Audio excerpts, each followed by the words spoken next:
Do you hear that sound? That little pop you just heard? That's the sound of electric vehicle dreams going up in flames in garages across America. While Wall Street analysts were busy watching silver prices drop to $61.50 last Friday, something far more important was happening behind closed doors at a Samsung laboratory in South Korea. They quietly confirmed a technological breakthrough that will rewrite the rules of our energy future. Their patent number 2020-0156872 reveals a remarkable secret: an ultra-thin silver-carbon nanocomposite layer, thinner than a human hair, that solves the battery safety problems that have plagued Tesla, Toyota, and every major automaker for over a decade. I recently spoke with Dr. Elena Rodriguez from MIT, who has dedicated 15 years of her career to studying this very technology. With the wisdom of someone who has seen multiple technology revolutions come and go, she told me this is the iPhone moment of 2007 for the battery industry. What the big banks don't want you to know is this: they're not pushing silver prices down because demand is disappearing. They're pushing prices down because they're quietly accumulating as much silver as they can before the rest of the world catches on. My friends, at our age, we've seen enough economic cycles to know when something fundamental is shifting beneath our feet. We remember when digital cameras replaced film, when smartphones replaced flip phones, when streaming replaced DVDs. This is one of those moments. The silver bomb isn't just about making money. It's about understanding how the world is changing and positioning ourselves wisely to protect what we've worked so hard to build. The physics of energy storage doesn't care about Wall Street opinions or bank manipulations. Physics always wins. And in this new reality, silver is transforming from a precious metal you might have in a jewelry box to a strategic resource that will power the vehicles our grandchildren will drive. This isn't speculation, it's chemistry, it's engineering. It's the quiet revolution happening right now while most people aren't paying attention. I've spent my career learning to read these signals, not to get rich quick, but to protect hard-earned savings from being eroded by forces beyond our control. In the coming minutes, I'll share what I've discovered about this silver revolution, not as a sales pitch, but as one experienced American to another. Because after all we've been through, the market crashes, the inflation spikes, the economic uncertainties, we deserve to understand what's really happening with our money and our future. Let's explore this together, with clear eyes and steady hands. Have you ever wondered why that neighbor's electric vehicle burst into flames in the middle of the night? It wasn't due to normal mechanical failure or an accident. It was caused by an invisible enemy hiding inside those batteries. Picture this. Inside every lithium-ion battery are millions of lithium ions moving like tiny fish. When you charge too quickly or too many times, these ions start forming sharp spikes called dendrites, like tree roots growing through concrete walls. And when these spikes pierce the delicate insulating layer between the positive and negative terminals, boom!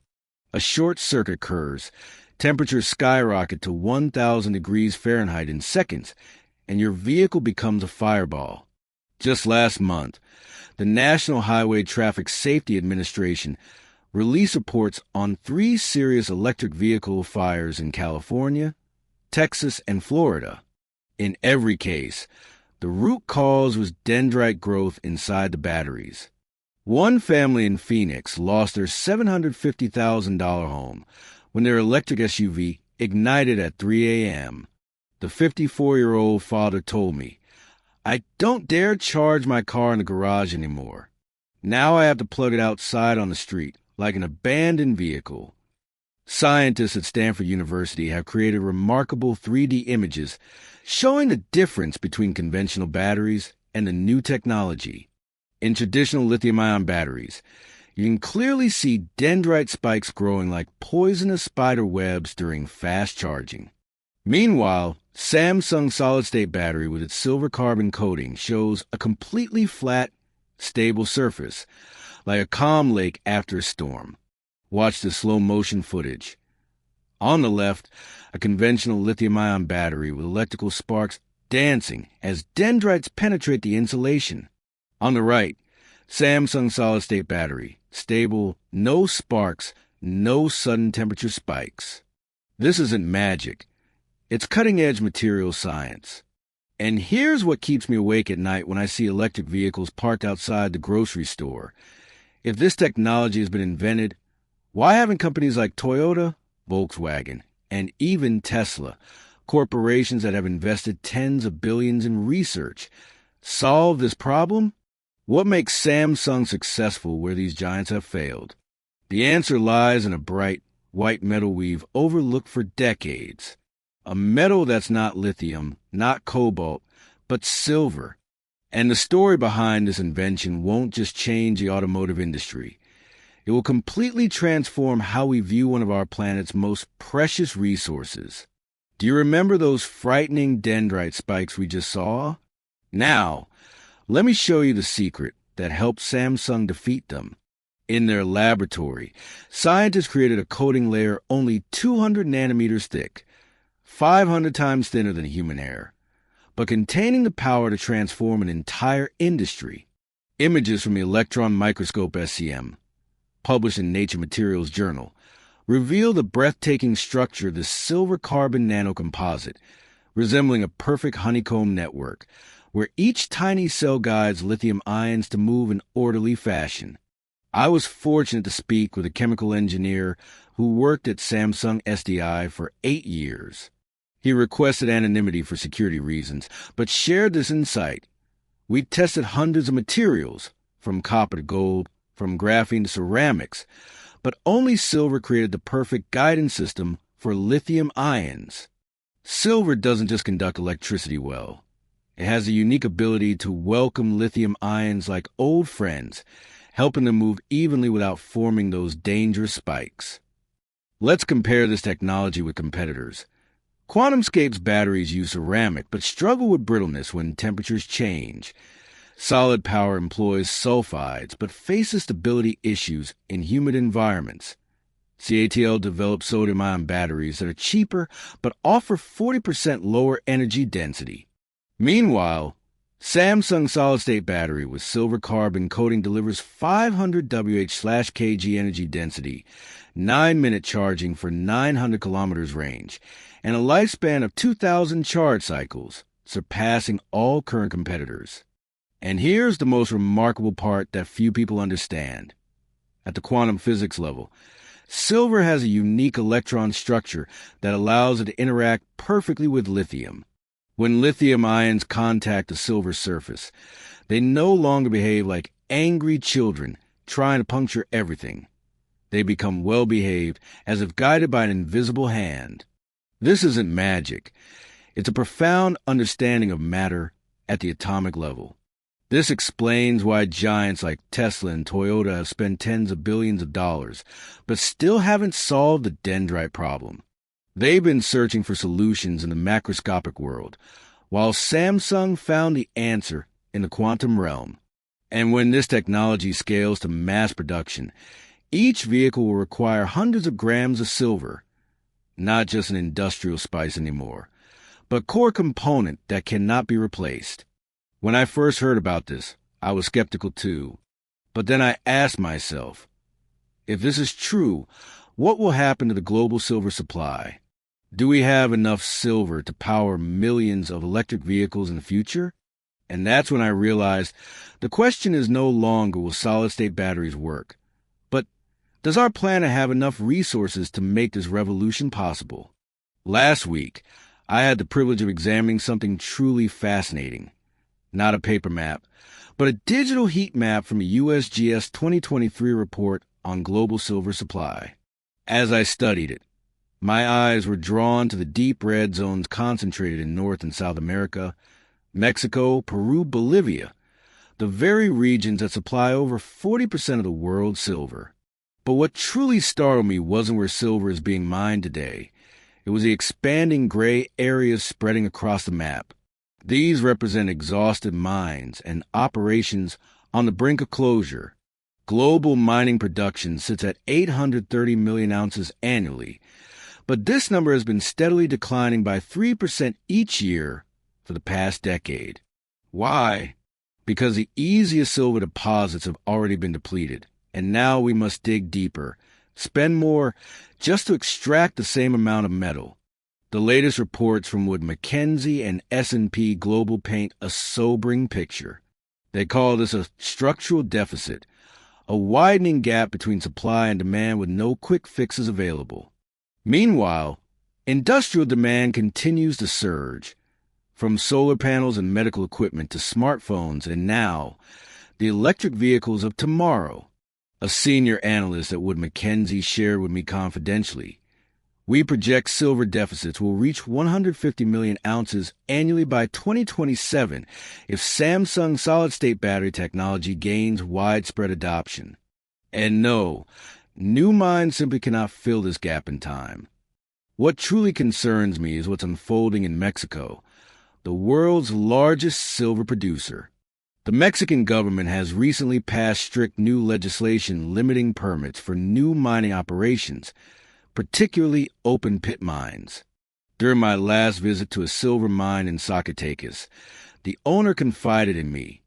We had prepared a $200 million investment to expand production, but now all our plans are on hold. The government speaks of protecting the environment and local communities, but in reality, they're shifting towards so-called greener industries. As supply from Mexico, which account for 25% of global production, shrinks, other nations like Peru and Chile are considering similar policies under pressure from environmental movements. Here's what keeps me awake at night. As silver becomes increasingly scarce, governments will no longer view it as an ordinary commodity. They'll see it as a strategic resource, something they can control, restrict for export, or even nationalize during times of crisis. Imagine a day when Samsung and Tesla are desperately searching for silver for their battery production lines, only to discover that nearly half the world's supply is locked away by political regulations. But this is what truly frightens me, and I share this not to alarm you, but because at our age, we've earned the right to face realities head-on. Not every government is willing to share strategic resources.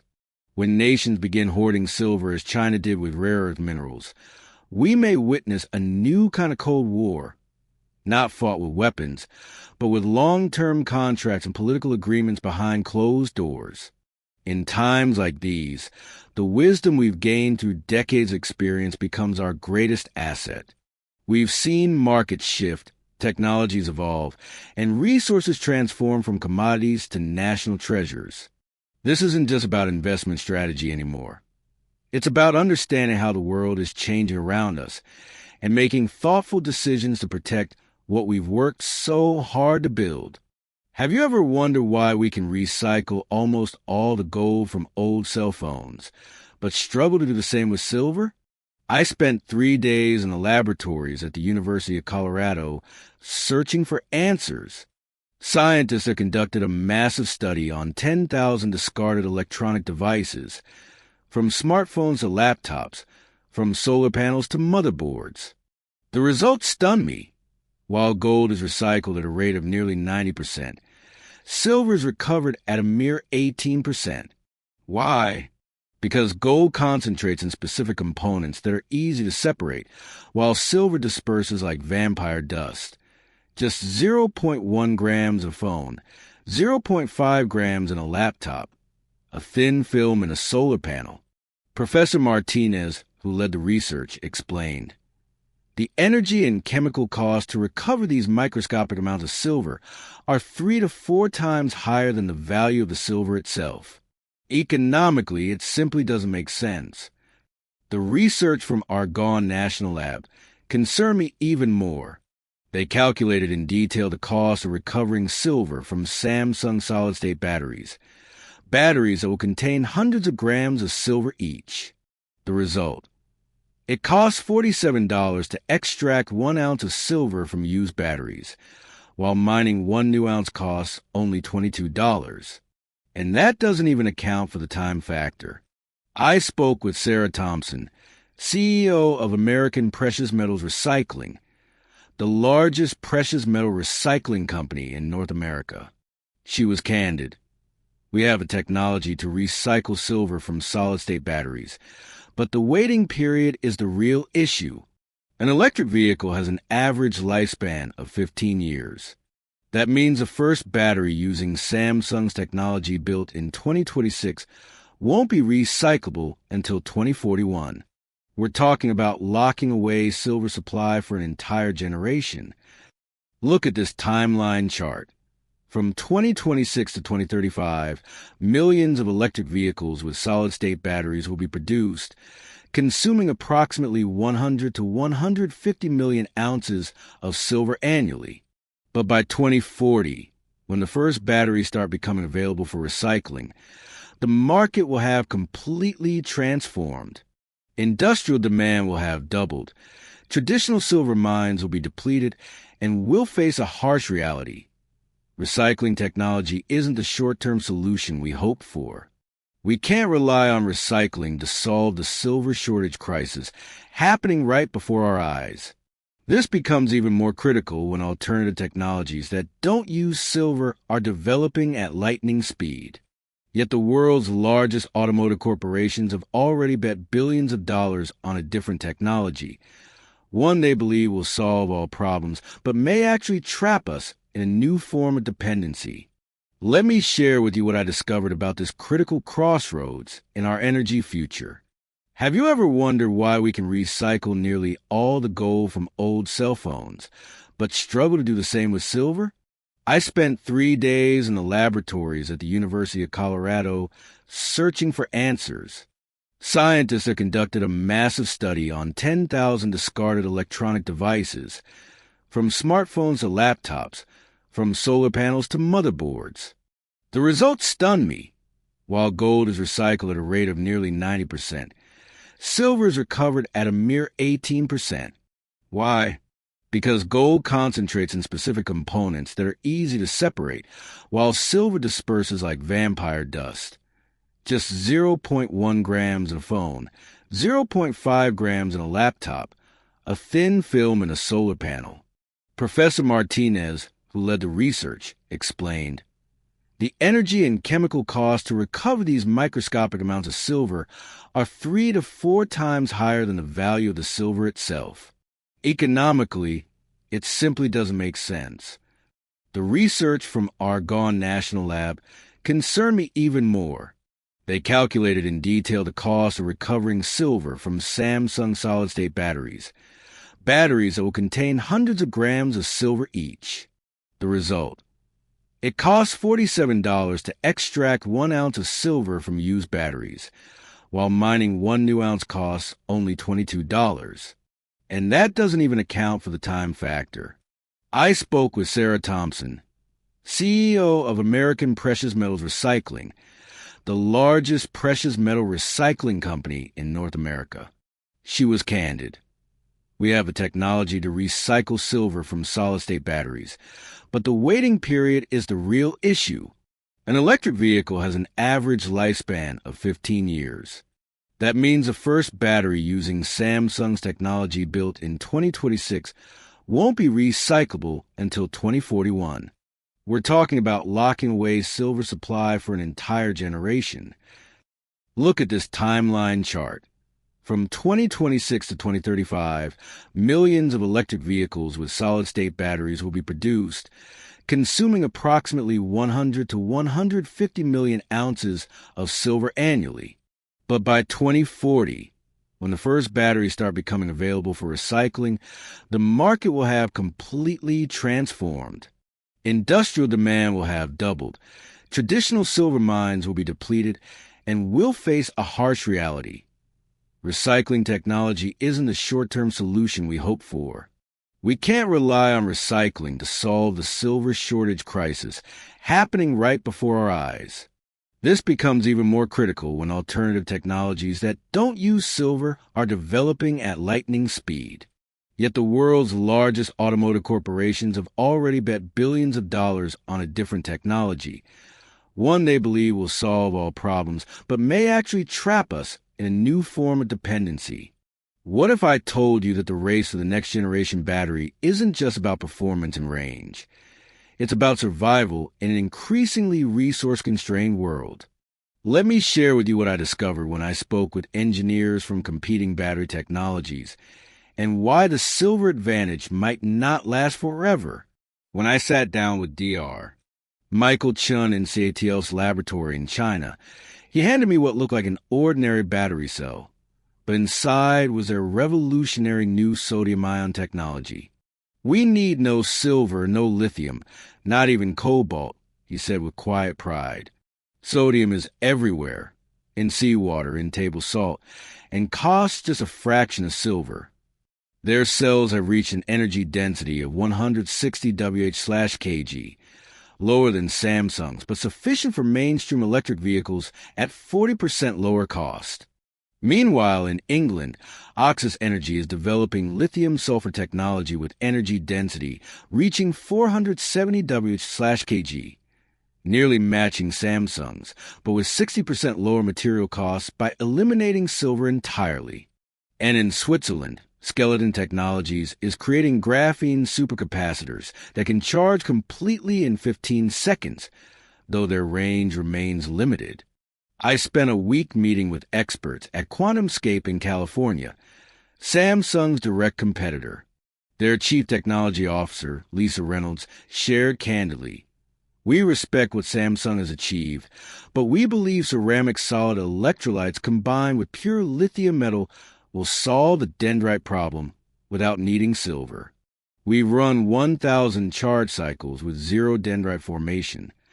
She showed me cross-sectional images from electron microscopes revealing the perfectly smooth surface of pure lithium anodes. "Silver is a temporary solution," she concluded. "In 5 years, our technology will make silver-based solid-state batteries obsolete." But this made me think deeper. If these technologies succeed, what happens to the silver market? Suppose sodium-ion captures 30% of the EV market by 2030, lithium-sulfur takes 25%, and other non-silver technologies claim 20%. This could reduce automotive silver demand by 75 million ounces annually. This might drive silver prices down 30 to 40% from current projections. However, we can't ignore that these technologies remain in testing phases. Sodium-ion struggles with battery lifespan, lithium-sulfur faces challenges with charge cycles, and graphene remains too expensive for mass production. And here's what gives me pause. While startups pursue these breakthrough technologies, the world's largest automakers, Toyota, Volkswagen, GM, and Ford, have already bet billions on silver-based solid-state batteries. They've signed long-term contracts with the world's largest silver mines and are building multi-billion-dollar battery factories specifically designed for this technology. For them, silver isn't an option. It's the only solution proven in both engineering and safety. But is this truly the only path forward, or are we missing a quiet revolution happening right before our eyes? Let me take you behind the scenes of this billion-dollar battle taking place not just in laboratories, but in boardrooms and government offices across the globe, where the future of transportation and energy security is being decided today, long before most people realize what's at stake. This isn't just about which battery wins. It's about who controls the resources that will power our children's future. Last month, over a quiet cup of coffee with a senior executive at General Motors, he shared something few outside the industry know. "We've signed long-term contracts with the largest silver mines in Idaho and Nevada," he confided, "each worth hundreds of millions of dollars, securing our silver supply for the next decade. Without these contracts, our battery factories would shut down within 6 months." Ford has been equally aggressive. They've purchased an entire output from the Coeur d'Alene mine for the next 5 years, a $650 million deal rarely mentioned in public filings. Tesla, however, is playing a different game. According to Bloomberg intelligence reports, they're stockpiling silver in secret warehouses across America. My sources revealed Tesla has quietly acquired more than 35 million ounces of silver in the past 18 months. enough to manufacture batteries for 350,000 high-end electric vehicles.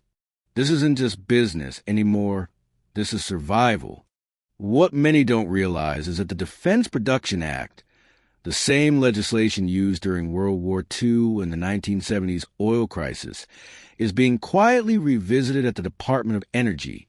I was fortunate to attend a confidential meeting in Washington where government officials discussed adding silver to the list of strategic national materials. A senior advisor told me privately, if silver becomes critically scarce, the government could prioritize allocation to companies like GM and Tesla to ensure national energy security. Individual investors might find themselves unable to purchase silver freely as they can today. Consider this reality. If silver prices rise 300% from current levels to $250 per ounce, the production cost of each electric vehicle would increase by $1,800. A Ford F-150 Lightning priced at $70,000 today would cost $71,800 by 2027. And in a fiercely competitive market, that $1,800 difference could mean the difference between profit and loss, between success and bankruptcy. Yet what truly concerns me isn't the pricing or contracts. It's the fact that the world's largest automakers have bet billions on a single technological pathway. They're building billion-dollar factories, hiring thousands of workers, and making commitments to governments about producing millions of vehicles annually, all dependent on having enough silver for next-generation solid-state batteries. For them, this isn't a choice. It's a one-way journey with no turning back. But are they putting all their eggs in one basket? Is there an alternative solution we haven't yet seen? This is when I realized that protecting your assets isn't just about buying silver or stocks. It's about understanding the power dynamics shaping our future. And that's precisely why diversifying your portfolio has never been more important than it is today. When silver markets are heating up like they are now, I'm reminded of my first investment mentor's wisdom from 30 years ago. When everyone is excited about an asset, that's precisely when you need to be most calm. He lived through the 2008 crisis and witnessed many investors lose everything to FOMO, the fear of missing out. Let me paint the worst-case scenario. If silver prices skyrocket to $150 in the next 6 months, then correct sharply to $80 as large funds take profits, many who bought at the peak will panic and sell everything.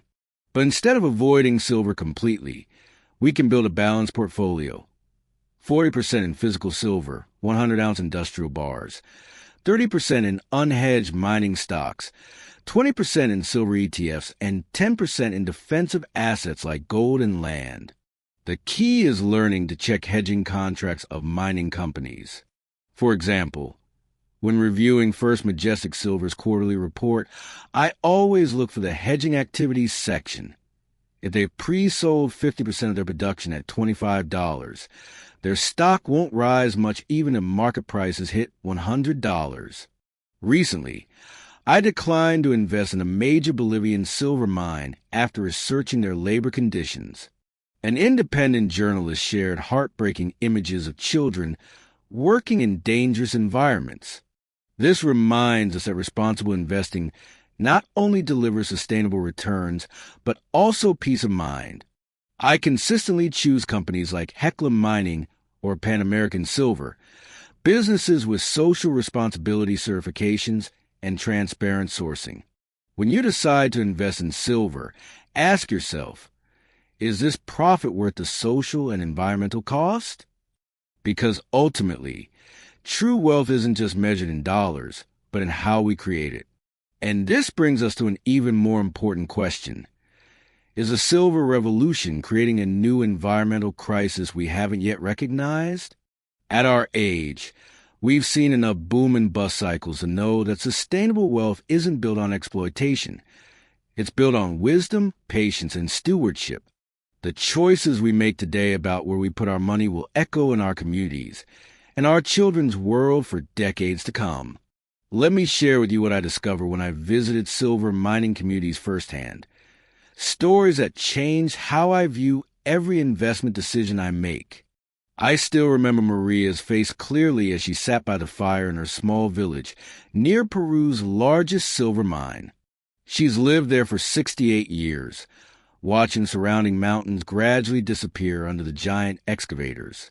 "This river used to be crystal clear," she said, pointing to the murky water. "We could drink directly from it. Now, the children in our village have to buy bottled water to drink." Maria doesn't oppose silver mining. She understands the world's needs.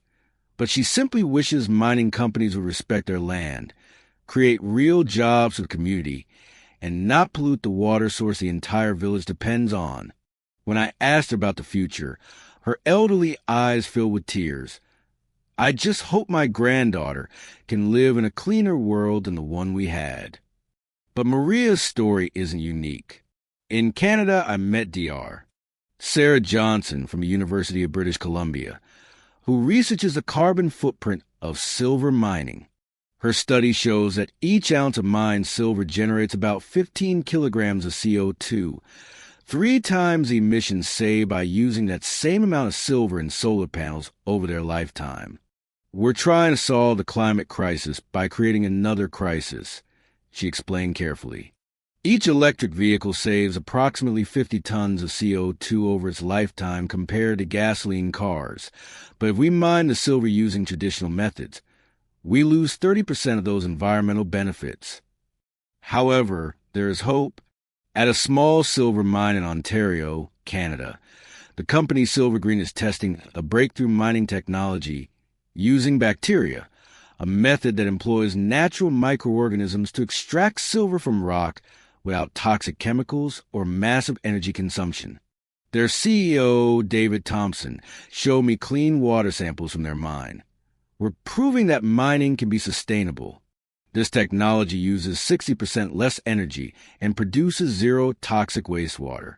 As I left the mine, I saw lush green barley fields right next to the mining operation, a sight I've never witnessed at any other silver mine. And here's what nobody is telling you. We might be creating another environmental crisis while trying to solve the current one. As we rush to transition to clean energy, are we repeating the mistakes of the past? Is there truly a sustainable path where we can protect the environment, ensure social justice, and still meet the technological demands of the future? To answer this question, we need to look at balanced and realistic forecasts about silver's future, not pie-in-the-sky promises, but scenarios based on real data and lessons from history. At our age, we've learned that true progress isn't just about technological advancement. It's about wisdom and how we implement that technology. The choices we make today about resource extraction will echo for generations to come, long after we're gone. Let me share with you what the data really shows about silver's future. Not the hype you hear on financial news, but a thoughtful analysis that considers both opportunity and responsibility. After our discussions about technology, environment, and society, I want to bring you back to reality with some hard numbers. Goldman Sachs forecasts 3 scenarios for silver prices by 2030. A conservative scenario of $120 per ounce, 40% probability. A neutral scenario of $180 per ounce, 35% probability. And an optimistic scenario of $300 per ounce, 25% probability. JP Morgan suggests prices will hover around $150 until 2028, then accelerate as solid-state battery technology becomes widely adopted. But what caught my attention most was independent analysis from Dr. Wilson at Harvard University. He studied 50 years of commodity cycle data and discovered a fascinating pattern. When a metal transitions from industrial to strategic, its price typically increases 5 to 8 times over a 7 to 10-year period.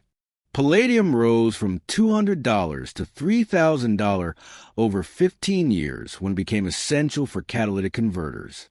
Cobalt surged 300% in just 3 years when electric vehicles exploded onto the scene. Uranium jumped 600% in 5 years when nuclear energy became a climate change solution. Based on these lessons, I want to share advice tailored to your risk profile.